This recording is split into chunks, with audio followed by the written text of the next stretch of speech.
Shalom, shalom, shalom. This is Daniel John Lee with Torah Restoration Ministries. I just wanted to make a brief video today, this afternoon. So there's this issue that's come up, and it's come up twice now.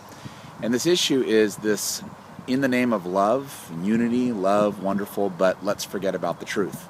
The first time it came up, well, it's come up a lot of times in my life, but recently when I was at this abortion clinic on Shabbat and preaching, this woman came up and said, hey, this is negative energy and this is wrong and you shouldn't be doing this, and hey, can't you plant some soil and and do something good? All the while ignoring why I was there, which was to defend these murdered babies. And then the second time it popped up was actually within Messianics, and that is, I was on this thread on Facebook, and this guy had this very religious spirit and was come to find out he didn't even believe in the writings of Paul, which I've dealt with this so many times over the years, people coming against Apostle Paul.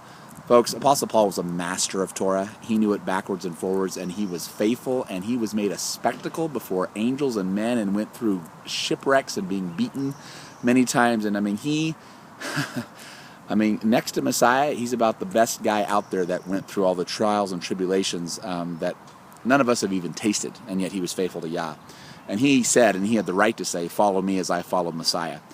Anyway, this guy was rejecting Paul, and so when I brought this up, all of a sudden he shifts his tactic and says, we just need to all be unified and loving, and doctrine doesn't really matter. Keeping the commandments and obeying Scripture and believing in Scripture, these things kind of matter. They matter a lot. Truth rejoices in love. Love rejoices in the truth. 1 Corinthians 13. You can't have love without truth. You can't have love with righteous judgment. These are aspects of love that our American culture wants to ignore. And even some within the Messianic, Hebrew roots, and Christian movements want to ignore, trying to bring unity and love at the expense of truth. Can't do it. Of course, I understand we're all at different levels, and we're all at different maturities and walks in trying to discover the truth. And I understand that we have to be loving and kind toward each other. But when someone's rejecting all the writings of Paul, come on, that's a pretty major deal.